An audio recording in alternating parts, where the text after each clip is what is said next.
Welcome to the Unit 4 lecture. Before we begin, I just wanted to remind you to take notes. So at the end of this video, you should have at least 1 or 2 pages of notes in your sketchbook. So you will need these notes to complete your next sketchbook assignment. So feel free to pause when you need to, just to stop and take a minute to take in all of the information. Sticker composition. To compose, not just to put figures in the center. So just a reminder of the principles of design that we've studied so far and a few that are coming on the way. The first is line. The second is shape. We also studied value, and we explored a little bit of texture in our sketchbook assignment and our work on density. As for color, color is in the next section. So although you'll be able to use it for this sketchbook assignment, we haven't really discussed it. So think of color as just something to explore for now. So just a reminder, design means to plan.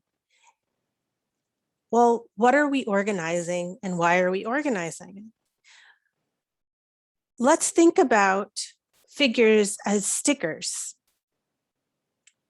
So we live in a time of complex institution, licensing, and social relationships. We are surrounded by icons, characters, logos, buttons, and tattoos, portable, self-contained stickers. Now, these stickers express our interests and our affiliations, what we're connected to. Like the awards on a military dress shirt or the stickers on the back of your computer. These icons tell the world something about who we are, who we associate with, and what we aspire to be. However, the figures and images and characters that we see are often viewed in the rectangle format, whether that be on a sheet of paper or on your computer screen or even on your phone. So this kind of art involves composition, the activity of intentionally sizing and arranging images within a frame. So remember, the principles or the objects that we're going to organize are line, shape, value, and texture. Think of these as parts of a whole. Composition is like cooking or baking. The ingredients may be the same, however, how you put them together and how long you cook them and how you cook them determines the outcome. When organizing line, shape, value, and color, there are a few concepts to think about: movement, variety, contrast, emphasis, balance, and space.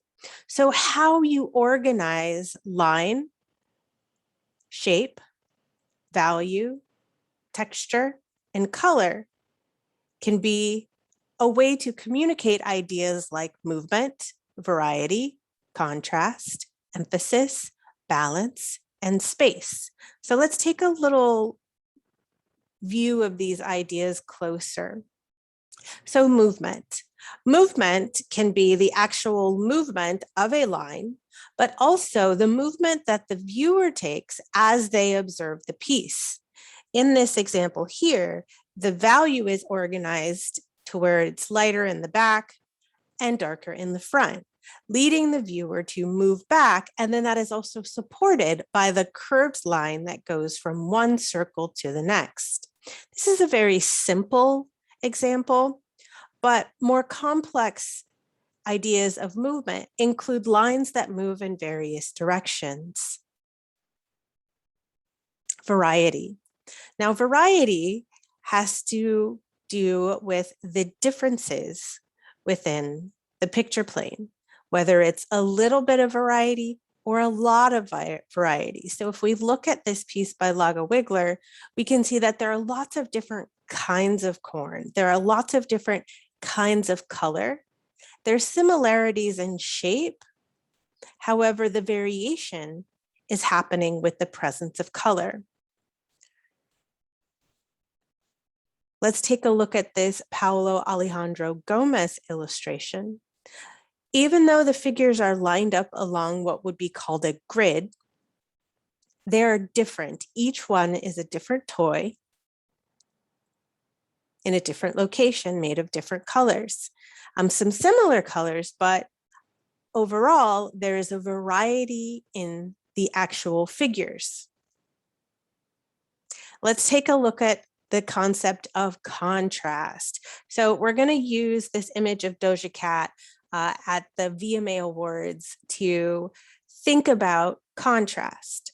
So when you're creating contrast within a picture plane, you can have contrast of shape, contrast of line, contrast of color.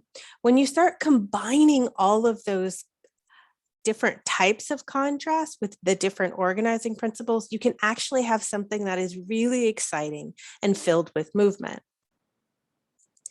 Emphasis. So emphasis has a lot to do with focal point.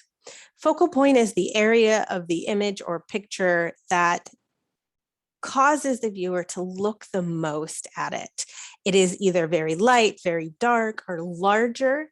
And I'm using this image of Fortnite character Focal Point to show you how this works. Now, the character's design supports the idea of focal point. There's continuity, meaning there's repetition in the color. However, the most important part of the character is the headpiece.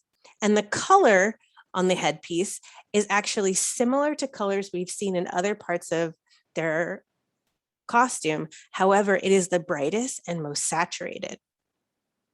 Another way to understand focal point is with this Peju a la Tisse piece, where all of the figures have the same shape or similar shapes.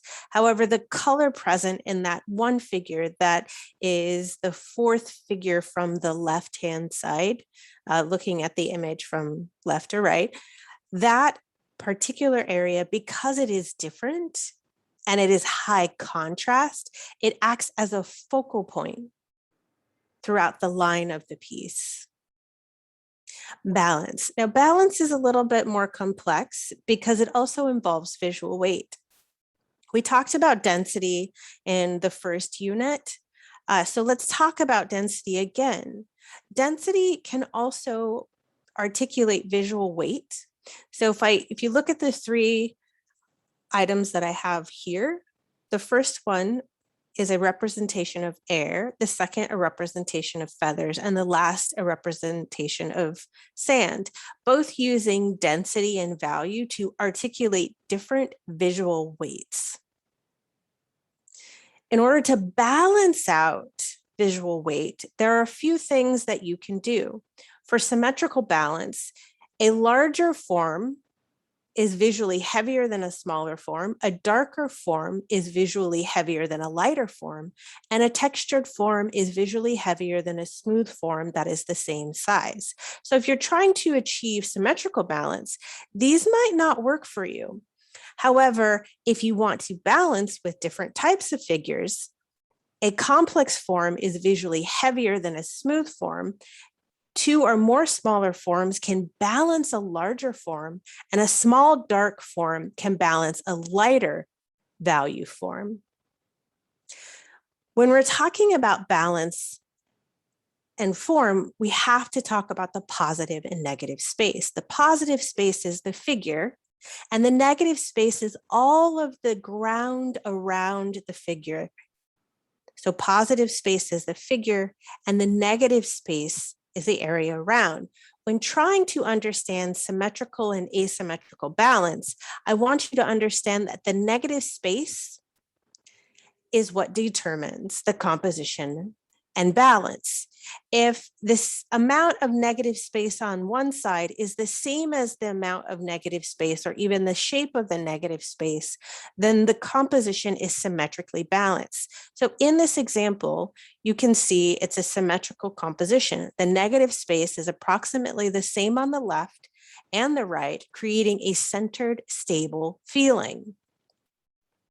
Now for asymmetrical balance, the negative space is uneven. So in an asymmetrical composition, the negative space is uneven, creating a more visually energetic composition.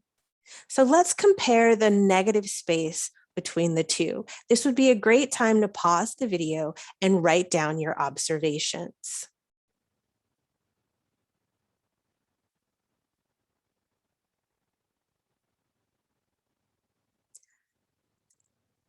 So let us continue. With balance, it's actually a really powerful form of composition. So I have here an example of the work of Piet Mondrian. On the left-hand side is where Mondrian started in 1908, painting trees in a very abstract way, trying to understand how to compose balance. You may have seen in the recent future or recent past the compositions that Mondrian completed.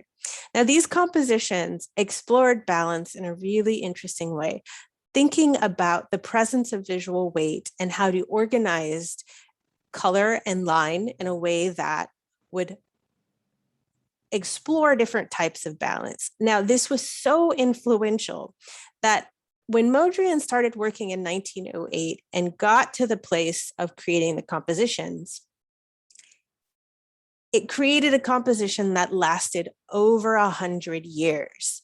Other artists have sampled and examined these compositions, and they're so pleasing to the eye, as some would say, that in the 60s, Yves Saint Laurent created an entire line and invented a new type of fashion called color blocking. It was picked up in the 80s and 90s as the official branding of the L'Oreal brand. And then recently, it's been finding its way, these compositions, onto shoes, including a pair of hiking boots worn by A$AP Rocky. Space. Now, we're just going to talk about 1-point perspective here because you should be exploring drawing where you should be thinking about and drawing different types of perspective. But for us, we're just going to kind of focus on 1-point perspective. So 1-point perspective was developed in the Renaissance, and it was used as a rule for positioning and describing images or objects in space. One of my favorite pieces here by Raffaello Sanzio d'Urbino is this particular one here, which is called The School of Athens. And it's a conversation between Aristotle and Plato. Now, if you look at the space, the negative space, everything descends out into one point, and all of the structure and space is created from that idea or concept. Now, where you see this today the most would be in video games, specifically point of view video games. And here I have a Dead by Daylight Silent Hill map still. You can also find this 1-point perspective being used in horror and sci-fi categories of film, television, and streaming. So yes, the same principles that kind of guide and outline 2-dimensional work also influence 3-dimensional work and 4-dimensional work, and also film, television, and streaming because they're visual mediums. Now, in 1-point perspective, images recede to one vantage point onto the horizon. In the image, you'll notice that the 2 figures on the right share the same lines used to create them, but one's just smaller in scale. So it gives the illusion that you're moving back in space. And then I also have a still here from a video game where you can see the use of 1-point perspective in the experience. So I hope you got a chance to take some notes during this time. So what do you do with this information? Well, I want you to pause and take notes. So you may need to go back and watch this lecture again. Make sure you have a clear understanding of the concepts introduced. And you can study by completing Google searches of the terms provided. Upload your discoveries to the discussion thread. And once you're done, go ahead and move forward to the next slide or the next page in the Unit 4 module.